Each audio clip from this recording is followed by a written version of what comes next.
আজকে আমরা পড়ব কাইরালিটি। হ্যালো হাইড্রোকার্বন চ্যাপ্টারে এনসিইআরটি টেক্সট বুকে এটা কত পেজে আছে এখানে আমি লিখে দিয়েছি।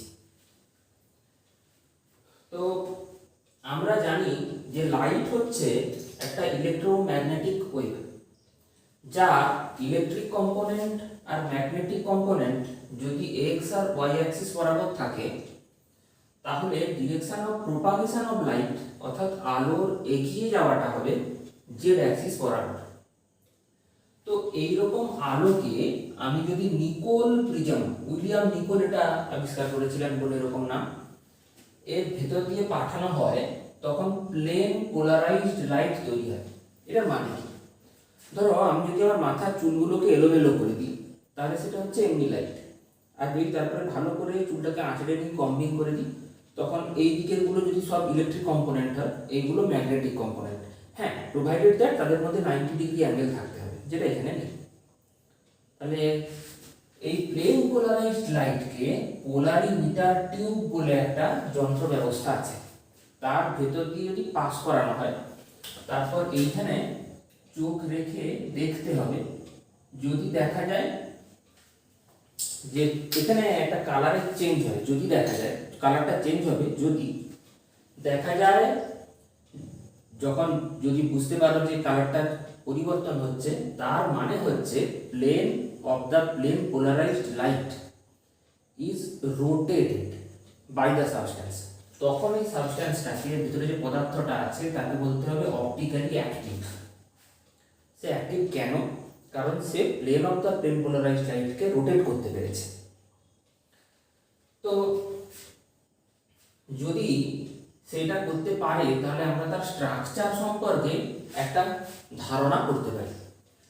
তার স্ট্রাকচারের মধ্যে CABCD অর্থাৎ একটা কার্বনের চারদিকে 4 রকম গ্রুপ থাকবে, এরকম একটা কার্বন থাকবে।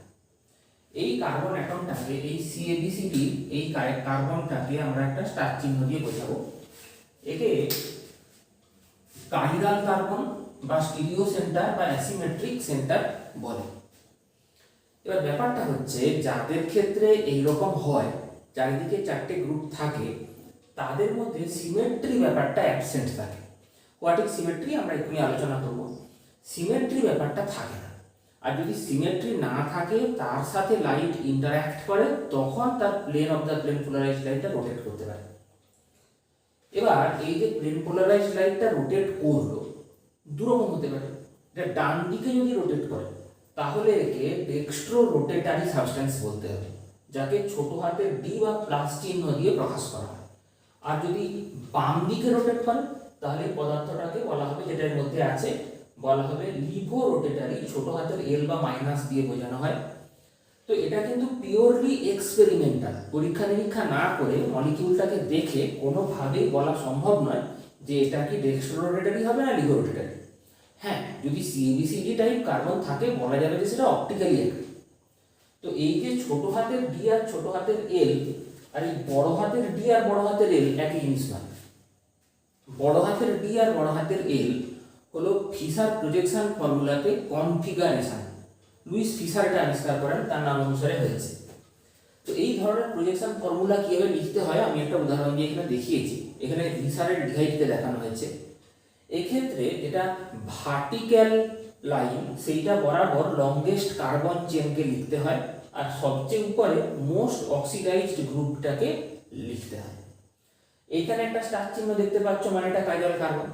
এক্ষেত্রে ডান দিকে যদি OH গ্রুপ থাকে, যেটা কিনা এক্ষেত্রে যেমন H আর OH এর মধ্যে OH টা বেশি ইলেকট্রোনেগেটিভ, এরকম বেশি ইলেকট্রোনেগেটিভ গ্রুপটা যদি এইভাবে আঁকার পরে, যে ভার্টিক্যাল লাইন বরাবর লংগেস্ট কার্বন চেন আর সবচেয়ে উপরে মোস্ট অক্সিডাইজড গ্রুপকে রেখে এটাকে আঁকলে যে ফিশার প্রজেকশন ফর্মুলা পাওয়া যায়, তার ডান দিকে এই কাইরাল কার্বনটার ক্ষেত্রে যদি মোর ইলেকট্রোনেগেটিভ গ্রুপ থাকে, তখন তাকে ডি কনফিগারেশন দেওয়া হয়। আর যদি উল্টোটা হয়, মানে বাম দিকে যদি মোর ইলেকট্রোনেগেটিভ গ্রুপ থাকে, তাহলে তাকে এল কনফিগারেশন দেওয়া হয়। তাহলে ছোটটি ছোট এল আর বড়টি বড় এল মোটেই এক জিনিস নয়। যেমন আমি মনে করতে পারছি, IIT-তে একবার প্রশ্ন এসেছিল যে গ্লুকোজের ক্ষেত্রে বা কিসের একটা ক্ষেত্রে, যে একে ক্যাপিটাল ডি কেন বলা হয়। তার কারণ এটাকে ডিরাইভ করা হয়েছে গ্লিসারলডিহাইডের ক্ষেত্রে বলে একটা অপশান ছিল, তোমরা প্রিভিয়াস ইয়ার্স ঘাটবে এটা পেয়ে যাবে। যাই হোক, এবার প্রশ্ন হচ্ছে যদি কোথাও একটা কাইরাল কার্বন না থেকে অনেকগুলো কাইরাল কার্বন থাকে, তাহলে সেক্ষেত্রে আমি ক্যাপিটাল ডি ক্যাপিটাল এল কনফিগারেশন কিভাবে বুঝবো? এটা বোঝানোর জন্য আমি এখানে গ্লুকোজ অণুর গঠন এঁকেছি। দেখো এইভাবে আমি এঁকেছি যে ভার্টিক্যালি লংগেস্ট কার্বন চেনটাকে রাখা আছে এবং সবচেয়ে ওপরে মোস্ট অক্সিডাইজড গ্রুপ CHO কে রাখা আছে, যাতে অক্সিজেন বেশি হাইড্রোজেন কম। এইভাবে আঁকলে 2 3 4 5 এই চারজনকে আমি স্টার দিয়েছি, মানে এরা হচ্ছে কাইরাল কার্বন। তাহলে 2 3 4 5 এই যে চারটি সংখ্যা তাদের মধ্যে লার্জেস্ট নাম্বার কোনটা? 5। তোমাকে তাকে কনসেন্ট্রেট করতে হবে, তাই আমি এটাকে গোল করে দিয়েছি। তুমিও খাতায় ঠিক এভাবেই কপি করবে, নাহলে পরে ভুলে যাবে। তো তখন মোর ইলেকট্রোনেগেটিভ গ্রুপটা ডান দিকে থাকলে তাকে ডি বলতে হবে, যেমন এক্ষেত্রে। আবার ব্র্যাকেটে প্লাস দিয়েছি, তার মানে হচ্ছে আমি এইটা মিন করতে চেয়েছি যে এটা ডেক্সট্রো রোটেটর। বুঝা গেছে?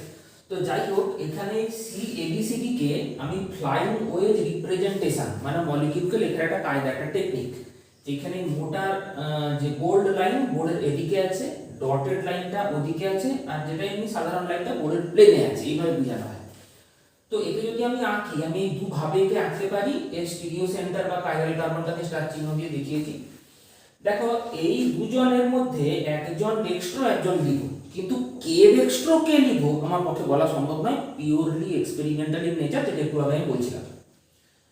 তো যাই হোক, এদেরকে বলা হয় এনানসিওমার্স। এনানসিওমার্স মানে কি? মানে হলো নন সুপার ইম্পোজেবল মিরর ইমেজ। এটার মানে কি? এনসিইআরটি টেক্সট বুকে একটা খুব সুন্দর ছবি এঁকে দেখিয়েছে, দুটো হাতের ছবি আছে। এই দুটো হাতের মাঝে যদি একটা আয়না থাকতো, তাহলে এই হাতটার যে ছবি সেটা এই হাতটার মতো হতো। এবার এই হাতটার উপরে একই অভিমুখে কিন্তু এভাবে চাপাও, দেখো সুপার ইম্পোজ করছে না, পুরো আঙুলটা এদিকে এদিকে রয়ে যাচ্ছে। তাহলে হাতের পিকচার যদি এইভাবে থাকে, এরা একজন আরেকজনের সাপেক্ষে নন সুপার ইম্পোজেবল মিরর ইমেজ বা এনানসিওমার হলো। তো এখানেও তুমি একই রকম ভাবে তুমি এখানে দেখো এই বিটার ছবি এই বিটা, এই এটার ছবি এই এটা, এই সিটার ছবি এই সিটা, এই ডিটার ছবি এই ডিটা। এবার এই মলিকিউলটাকে তুমি এর উপরে চাপাও, দেখবে বিটা এদিকে চলে আসছে, বিটা এদিকে চলে গেছে, এইরকম। তা যাই হোক, এদেরকে বলা হয় এনানসিওমার্স। আর যদি এমনটা না হয়, ধরো এই হাতে 5টা আঙুল আছে তো, আর এই হাতেও 5টা আঙুল আছে, কিন্তু আমি যদি এইভাবে রাখি, তাহলে এদের মধ্যে কোনো মিরর ইমেজ রিলেশনশিপ নেই, দর্পণ প্রতিবিম্বগত সম্পর্ক অনুপস্থিত। এদেরকে বলা হয় ডায়াস্টিরিওমার। তাহলে অপটিক্যাল আইসোমার দু রকম, একটা হচ্ছে এনানসিওমার, দুই হচ্ছে ডায়াস্টিরিওমার। আচ্ছা, এবার এটা তো আমি একটা ভাগ নিয়ে ভাবলাম যে যদি এর ভেতর দিয়ে প্লেন পোলারাইজড লাইট গেলে তার প্লেনটা রোটেট হয়। যদি না হয় তার মানে হচ্ছে the substance cannot rotate the plane of the plane polarized light. তখন তাকে আমি কি বলবো? তাকে আমি বলবো যে এটা optically inactive substance. Optically inactive, আগেরটার বিপরীত শব্দ। এবার এই অপটিক্যালি ইনঅ্যাক্টিভ মানে কি? এখানে যেমন সিমেট্রি অ্যাবসেন্ট ছিল, তাহলে এখানে নিশ্চয়ই সিমেট্রি প্রেজেন্ট থাকলে তাকে বলা হয় মেসো কম্পাউন্ড। কিন্তু যদি মেসো কম্পাউন্ড গুলো অপটিক্যালি ইনঅ্যাক্টিভ হয়, কিন্তু অপটিক্যালি ইনঅ্যাক্টিভ হলেই যে মেসো কম্পাউন্ড হবে তেমনটা কিন্তু নয়। কেন? দেখো, ধরো তোমার গালে কেউ একটা চড় মারলো, আবার আরেকটা গালে আরেকটা চড় মারলো, তাহলে তো মুখটা আগে যেমন ছিল সেই জায়গাতেই ফিরে চলে আসে। একই রকম ভাবে যদি 50% ডেক্সট্রো আর 50% লিভোর একটা মিক্সচার থাকে, তখন কিন্তু যতটা ডান দিকে plane of the plane polarized light rotated হবে ততটাই বাম দিকে হবে। ফলে আলটিমেটলি মনে হবে যে এই সাবস্ট্যান্সটা প্লেন পোলারাইজড লাইটকে রোটেট করাতেই পারে। এই ধরনের মিক্সচারকে বলা হয় রেসিমিক মিক্সচার বা রেসিমিক মডিফিকেশনও বলা হয়ে থাকে, এবং এটা এক্সটারনালি কম্পেনসেটেড। কিন্তু যদি তার ভেতরেই সিমেট্রি প্রেজেন্ট থাকার কারণে সে অপটিক্যালি ইনঅ্যাক্টিভ এমনটা হয়, যেটা মেসো কম্পাউন্ড, তাহলে সেটা ইন্টারনালি ভেতরের থেকে কম্পেনসেটেড। তাহলে বারবার তো এই সিমেট্রি কথাটা আসছে, এখানে সিমেট্রি অ্যাবসেন্ট, এখানে সিমেট্রি প্রেজেন্ট আছে। এবং অবশ্যই এই মেসো কম্পাউন্ডের মধ্যে C A B C D মানে কাইরাল কার্বন অ্যাবসেন্ট থাকে, ঠিক আছে, যেটা কিনা এখানে ছিল হচ্ছে কাইরাল কার্বনটা প্রেজেন্ট থাকে। তো এখানে কিছু বিষয় বলা আছে, আর তার আগে আমাকে একটু সিমেট্রি ব্যাপারটা এক্স্যাক্টলি কি সেটা নিয়ে আলোচনা করতে হবে। সিমেট্রিকে বুঝতে গেলে সিমেট্রির চারটা এলিমেন্ট হয়, তাদেরকে ভাবতে হবে। একটা হচ্ছে অ্যাক্সিস অফ সিমেট্রি, যেমন এখানে ছবি এঁকে দেখিয়েছি একটা বেঞ্জিন রিং এভাবে আছে, তার বিপরীত দিকের দুটো কার্বন অ্যাটমের ভেতর দিয়ে তুমি মনে মনে একটা সরল রেখা কল্পনা করো। এবার এই সরল রেখাটা এরকম থাকলো, বেঞ্জিন রিংটাকে 180 ডিগ্রি উল্টে দাও, তখন আগে বেঞ্জিন রিংটা যেমন ছিল দেখতে ঠিক সেই রকম হয়ে যাবে। কেমিস্ট্রির ভাষায় এটাকে বলা হয় যে ইনডিস্টিংগুইশেবল হয়ে যাবে। যদি এমনটা হয় তাহলে বলতে হবে যে তার মধ্যে এই যে 180 ডিগ্রি ঘোরানো হয়েছে সেটা 360 এর ভেতরে দুবার আছে, তাই C2 অ্যাক্সিস প্রেজেন্ট। আসা যাক second symmetry element sigma plane. যেমন এখানে একটা ছবি এঁকে আমি দেখিয়েছি, এটাকে বলা হয় মেসো টার্টারিক অ্যাসিড। এখানে যার ছবিটা আমি এঁকেছি সে হলো মেসো টার্টারিক অ্যাসিড, এর ছবি এঁকেছি আমি। তো এখানে দেখো এমন ভাবে এটা আছে, এই ডটেড লাইনটা যদি একটা আয়না হতো তাহলে এই CO2Hটার ছবি হচ্ছে এই CO2Hটার প্রতিবিম্ব, এই Hটার প্রতিবিম্ব এইটা, এই OHটার এইটা। যদি এরকম হয় তখন বলা হয় সিগমা প্লেন প্রেজেন্ট আছে। সিগমা কথাটা জার্মান কথা স্পাইজেল থেকে এসেছে, যার মানে হচ্ছে আয়না। এটা আমাদের বডিকেও তুমি যদি এভাবে কাটো, ধরা যাক হৃৎপিণ্ডটা একদম মাঝে আছে, যদি এমনটা অ্যাসিউম করে নাও, হয় না বাম দিকে থাকে। আবার সজারুর কাঁটা বলে একটা ব্যোমকেশ বক্সী গল্প আছে, তাতে বলছে যে কিছু কিছু মানুষের নাকি ডান দিকেও থাকে। আমার একজন ডাক্তারি ছাত্র বলেছে যে কথাটা সত্যি। এই নিয়ে তুমি ধরে নাও মাঝখানে আছে, আমরা সবাই ডিফেক্টেড শিশু, তখন দুদিক হচ্ছে সমানভাবে ভাগ করে দেওয়া যায়, আমাদের মাঝে একটা তুমি সিগমা প্লেন পেয়ে যাবে। অবশ্য সিগমা প্লেন তিন রকম হয়, সিগমা এইচ বা সিগমা হরাইজন্টাল, সিগমা ভি বা সিগমা ভার্টিক্যাল, সিগমা ডি বা সিগমা ডায়াগোনাল। এটা আমি এমনি নামগুলো শুনিয়ে রাখলাম, তোমাদের মধ্যে সবাই যে ডাক্তার ইঞ্জিনিয়ার হবে তেমন তো নাও হতে পারে, অনেকে বেসিক সায়েন্স পড়তে পারে, কেমিস্ট্রি পড়তে পারে, তখন তার কাজে লাগবে। যাই হোক, 3 নম্বর সিমেট্রি এলিমেন্ট হচ্ছে ইনভার্সন সেন্টার বা আই। আমি যদি এখানে এই যে ভাবে এঁকেছি মেসোটার্টারিক অ্যাসিডকে, এটা ফিশার প্রজেকশন ফর্মুলা একটুভাবে আলোচনা করেছি, এইভাবে লেখা যায় একটা মলিকিউলকে, সেভাবে না এঁকে যদি সহর্স প্রজেকশন ফর্মুলাতে আঁকি। প্রসঙ্গত ফিশার সহর্স এরা সায়েন্টিস্ট, কিন্তু কি বলে ফিশার সায়েন্টিস্ট, কিন্তু সহর্স কোনো সায়েন্টিস্ট নন। সহর্স হচ্ছে একটা মানে একটা শব্দ যার অর্থ হচ্ছে করাত, এটা যেন করাতের মতো দেখতে, সেই কারণে একে এরকম বলা হয়েছে। দেখো এইভাবে যদি আমি আঁকি এবার মলিকিউলটাকে, তাহলে CO2H এর থেকে একটা বিন্দু দিয়ে উল্টো দিকে সমান দূরত্ব গেলে আরেকটা CO2H পাবো, OH এর থেকে এই বিন্দুর ভিতর দিয়ে উল্টো দিকে সমান দূরত্ব গেলে আর একটা OH পাবো। এবং H এর ক্ষেত্রেও তাই। যদি এরকম হয় তাহলে বলতে হবে যে এক্ষেত্রে একটা সিমেট্রি প্রেজেন্ট আছে, যার নাম ইনভার্সন সেন্টার। মানে ধরো এখানে আমি এখন পড়াচ্ছি এই ঘরটার ভেতরে, এখান থেকে পৃথিবীর কেন্দ্র পর্যন্ত একটা স্ট্রেট লাইন টানো, সেই স্ট্রেট লাইনটাকে আবার উল্টো দিকে এক্সট্রাপোলেট করো বা বর্ধিত করো সমদূরত্ব, সেখানে যদি এইরকমই একটা ঘর দেখা যায়, একটা লোক পড়াচ্ছে, তাহলে বলতে হবে পৃথিবীর কেন্দ্রটা তার ইনভার্সন সেন্টার। তো যাই হোক, চতুর্থ হচ্ছে রোটেশন রিফ্লেকশন সিমেট্রি।